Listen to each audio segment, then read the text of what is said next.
What's up, guys? It's your boy, the Big Mac. 1985, the Caleb Mac. Still trying to figure out how it is. I have all of this lighting, and the camera just refuses to adjust. I've checked the settings and everything. I don't know why it's refusing to render me not in shadow. I got this kind of weird John Wick noir-esque, trashy sort of aesthetic going here. I have no idea why, but getting closer doesn't seem to help, and nor does having like 5 lights running off right now. I don't know what the deal is. I'm working on getting like a standalone lamp, like one of those ring lights that's real popular with streamers and such. Not there yet, but anyway, excuse me. So, as promised, this is my review / thoughts of Cowboy Bebop. So, let's get started. Cowboy Bebop is dead. Long live Bebop. There's already been a whole lot of commentary. There's been a metric crap ton of videos regarding the Netflix live-action adaptation of the groundbreaking and borderline now immortal cult classic anime from the late 90s, Cowboy Bebop by Shinichiro Watanabe. God, Cowboy Bebop is one of the first animes I ever saw that made me actually like anime. Back on Adult Swim, back when I was in, 98, I was in junior high, I think, getting ready to go into high school when it came out.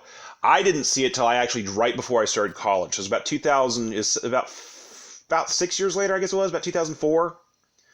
End of 2003, early 2004, I was in high school at the time. At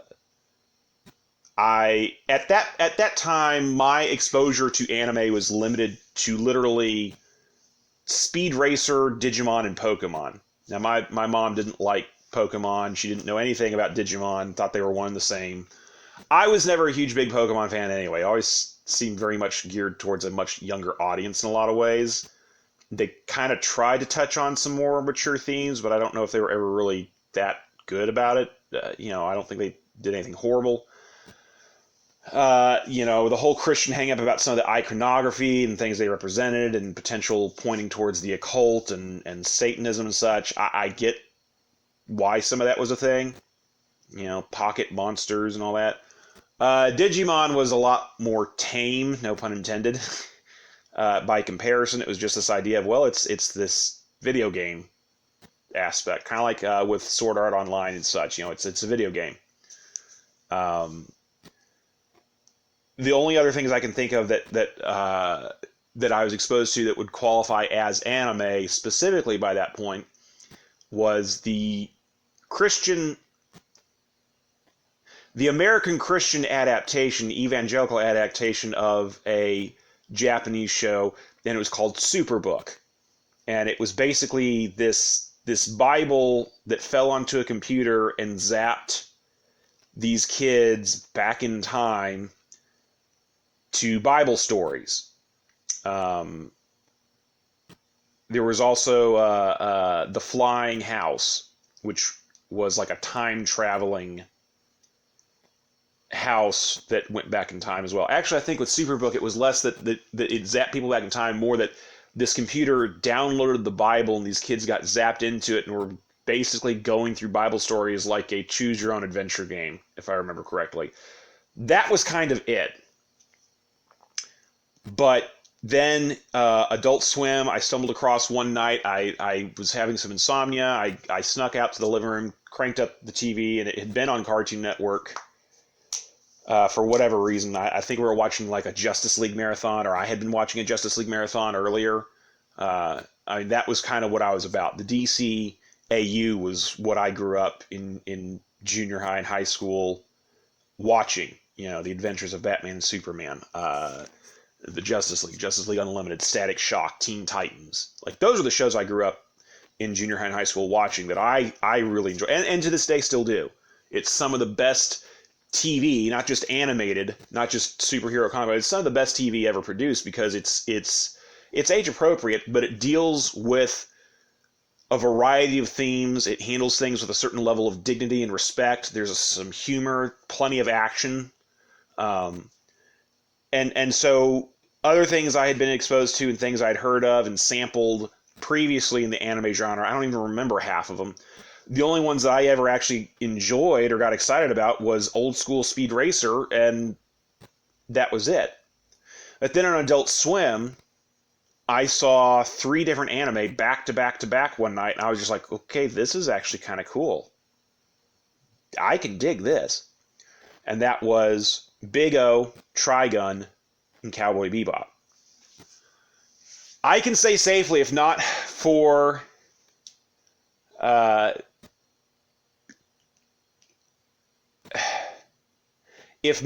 show, I would never even have gotten into jazz. Like, I'd heard jazz before, I was like, it doesn't do it for me.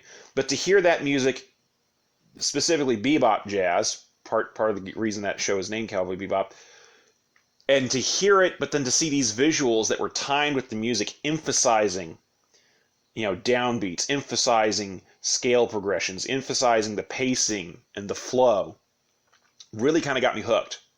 Now, it's not my favorite genre, but you crank up some good big band bebop jazz or some big band hop, as it were, anything like that, I'm down. I'm here for it, man. I'll listen. I'll kick back and listen. Only thing that goes better with a decent cigar and a tumbler of whiskey and ice, besides ZZ Top or George Thorogood, would have to be the seatbelts. I mean, George Thorogood and Destroyers, ZZ Top, the seatbelts, that's whiskey music for me. If I'm just going to kick back and just, unwind and not do anything specific, not read or play games or make content, that's what I'll do. Give me a tumbler of whiskey with some ice or some Coke and whiskey, and I'm there for it. 100%. The thing that is so important about Cowboy Bebop, the original, is that it was genre bending. It crossed the lines, and it bled things over into this shade of gray that still made sense, still had texture, and it was a very character-driven show. For 26 episodes, for having just 26 episodes, this show is all about the characters. You have these little one-shots. Each it's like a serialized thing where each show can be watched individually as a self-contained story, and it's satisfying. Yet through that, you have these little threads that don't go anywhere but are entertaining, and you have these overarching threads that will tie characters and ideas together throughout the whole series.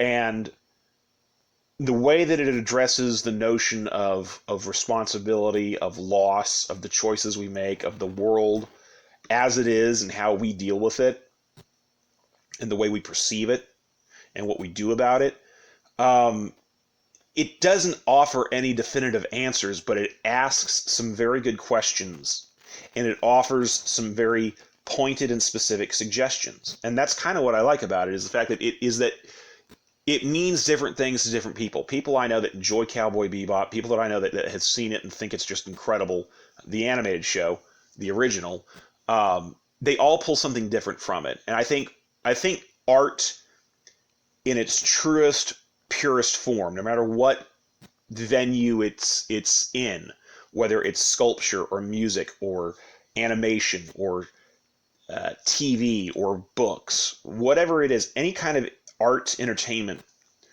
in its purest, most, dare I say, righteous form, is that it provokes questions, it provokes an appreciation of beauty, and it provokes something different in each of us. Fast forward to 2021. 3 years after we had been confirmed that Netflix was doing a series, right? 2021. Like 2018 is when they confirmed, yes, we're doing it. This is who here's who we're getting to do it all. Blah, blah, blah, blah, blah. Just run down the list. Yes, we're doing it. Yes, we're doing it. 3 years later, we finally get it. And this is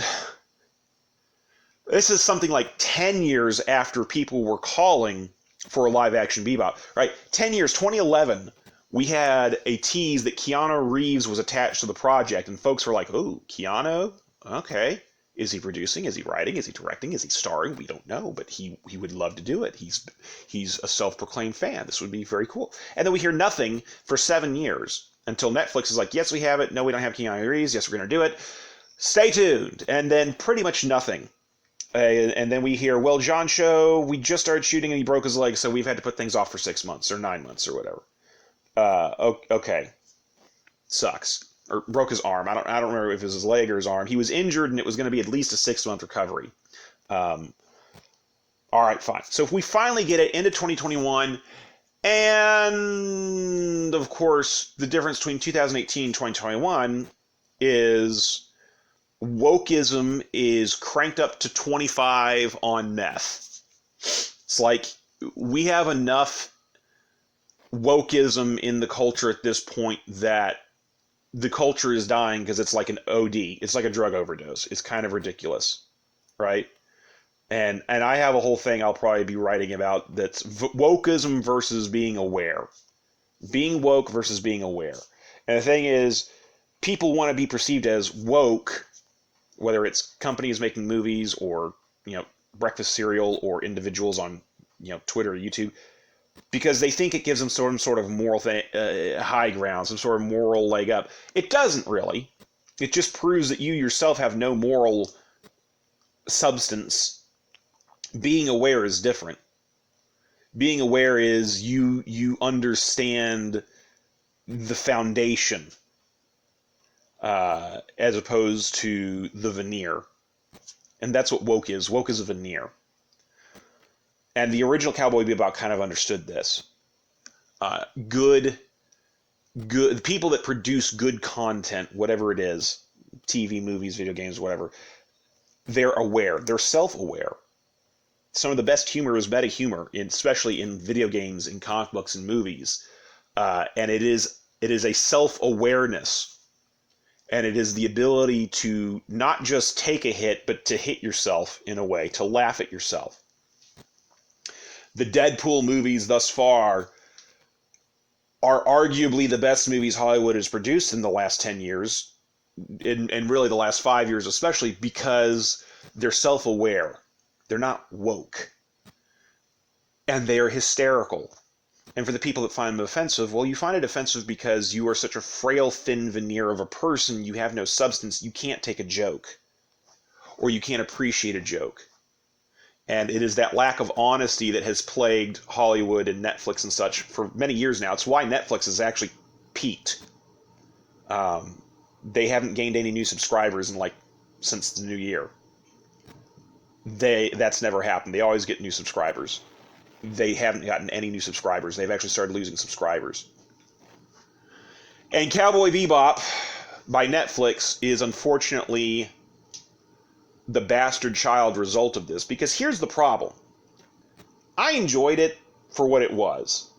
I went in there with no pretenses, with no expectations, I went in there knowing the source material and not giving a shit.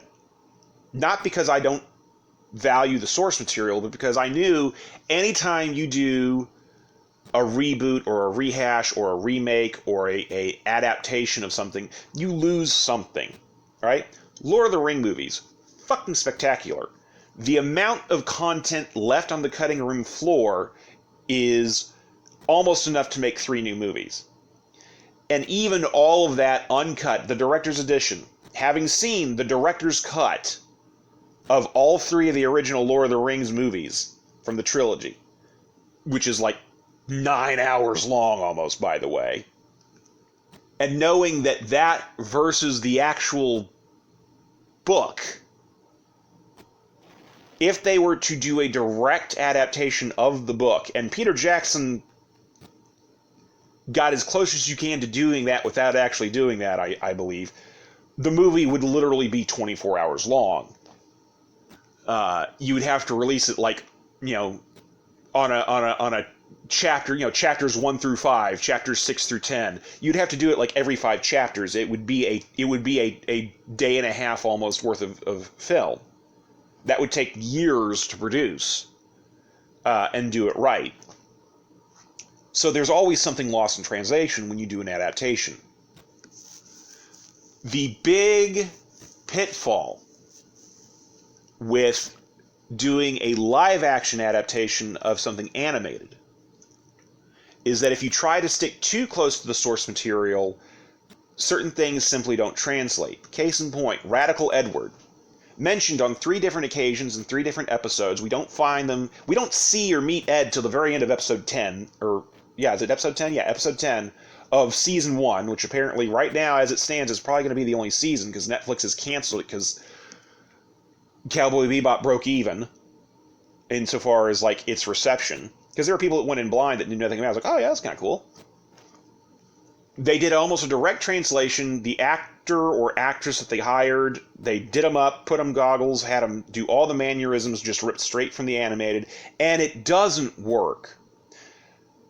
Brad Bird, who did the Iron Giant, both of the Incredibles movies, a couple of Mission Impossible movies, I think, as well, he said the reason you choose animation as the vehicle for telling a story is caricature and parody.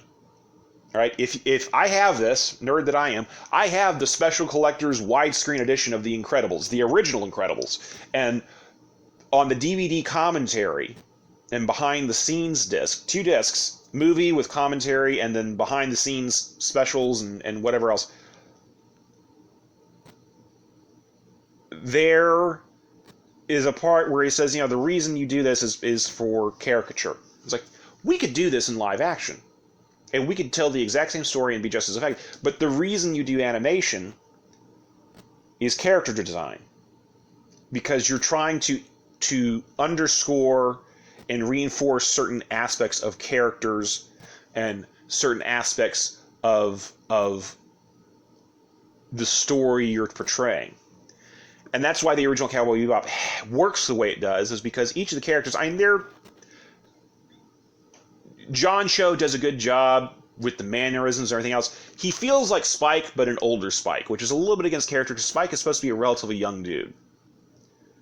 This Spike, John Cho's like 40-something, almost 50 years old, right? And he looks good for his age. And he's a competent physical actor. I've never seen him in anything that I disliked, and I've never disliked any of his work, and Cowboy Bebop falls in that category. I think, all things equal, he actually does a solid job, and I give him props. But he brings a certain weariness that he somehow makes work, but it doesn't quite fit with the actual character archetype as portrayed in the original show.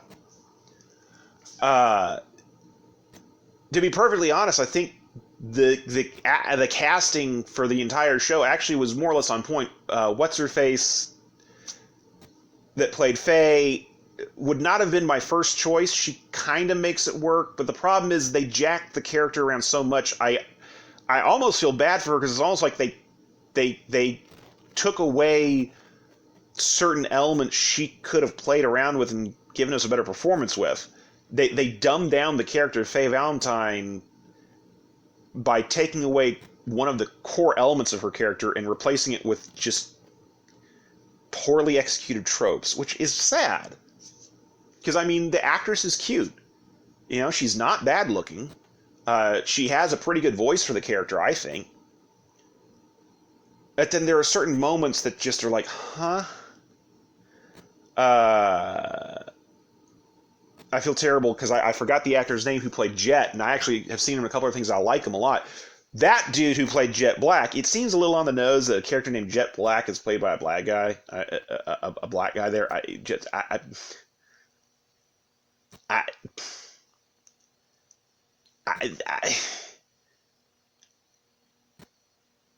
If you could have found a big Japanese or Chinese dude that size with a similar voice to have played it, I think that would have looked better. Probably also would have been a little more on brand for the original show. That said, he actually is one of the best castings in there. His voice, his articulation, his enunciation, and emphasizing on the vocal part specifically, out of the fucking ballpark. Nails it. But then they change the character of Jet a bit to where it's like he's divorced and has a kid, which wasn't originally in there. And they kind of do it in such a way, it kind of humanizes Jet a little bit more, actually. I don't think it was necessarily the best decision, but for the decision as it was, it actually almost works. And there are some very humorous, small, funny moments with Jet that make me like that version of the character just a little bit more than the original in some ways. Because the original was just like a straight-up workaholic to the point of kind of being an asshole. And this version of Jet is still kind of an asshole, but he's a lovable asshole because he's not trying to be an asshole. It's just he has a very strong sense of morality and honor and duty, and he sticks to his guns. And he's all about his daughter. And I appreciate that in a lot of ways. And again, the casting, not what I have gone, but the guy actually nails it. The exasperation, the laugh, his incredulous reactions to things that happen, his on-point attitude and ability to break things down and make connections as an investigator. I mean, kudos. Hell, I would watch a Netflix series titled Jet Black. Screw reviving Cowboy Bebop, the live action. I want to see more just Jet. Okay, here's the sad, ironic failure yet success of the Cowboy Bebop. The Cowboy Bebop Netflix adaptation is I kind of just want a show about Jet now. And Jet is one of the least, I don't want to say the least, but of the fan favorites of the three protagonists of the original show, Jet's always kind of third behind Spike and Faye from the original show. And now it's like, well, now Jet and Spike have swapped out for first. Now it's Jet, Spike, and then Faye. For me, at least. And here's the sad thing. I don't want this to go much further, but here's the sad thing in closing. The original Bebop was genre-bending. It blurred the lines. It was a space opera. It was a mystery. It was an action thriller, mystery action thriller. It was a Western. It was all of these things, and more, all at the same time.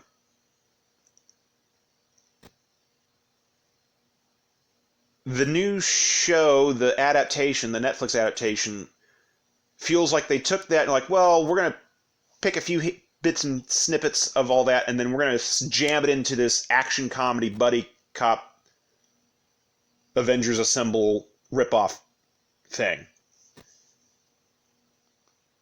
And, Avengers origin story thing, almost. And the thing that pisses me off the most about that isn't that they tried to do that. It's the fact that they get this close to sticking the landing. And then they don't. And here's why they don't. They completely nullified the character Vicious.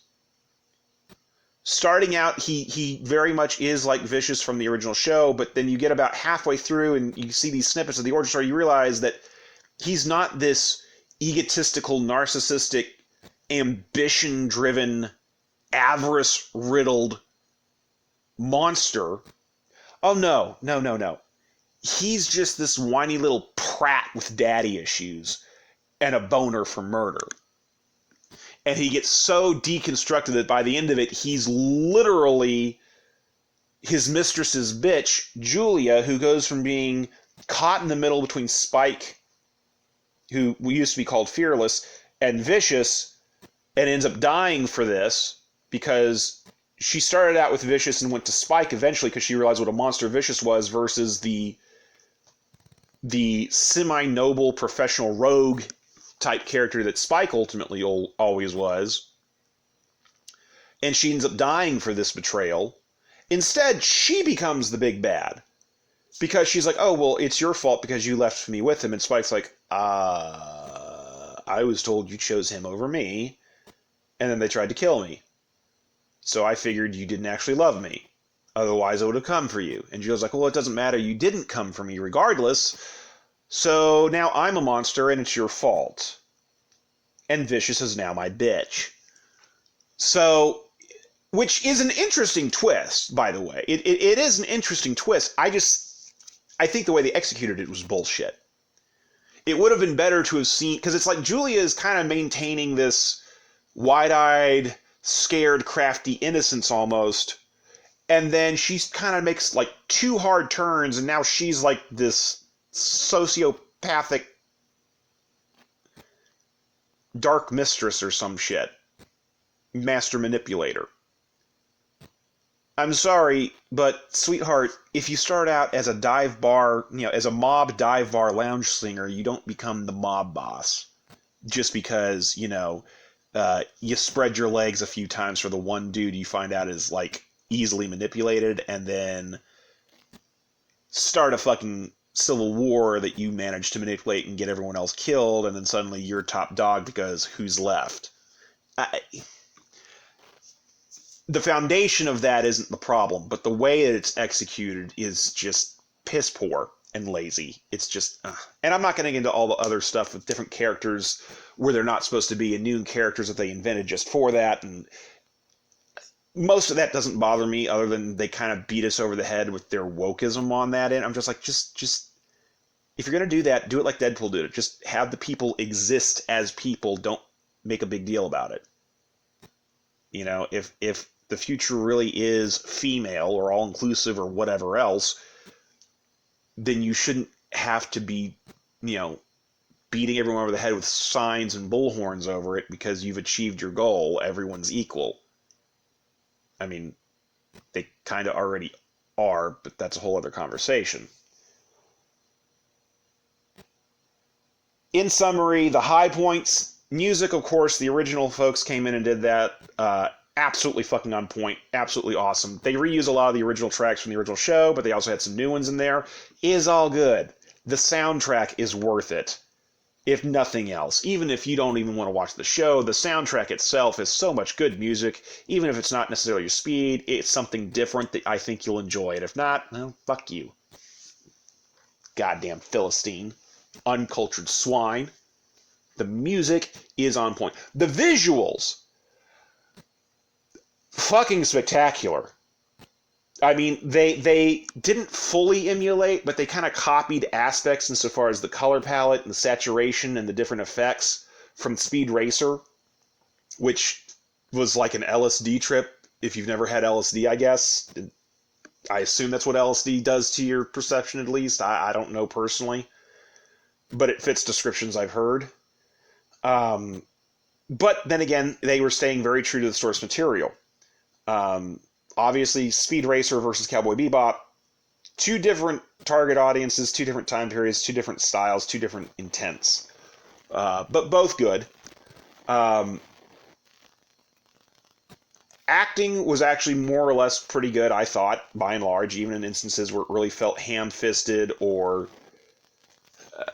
they were kind of chewing the scenery more than they needed to.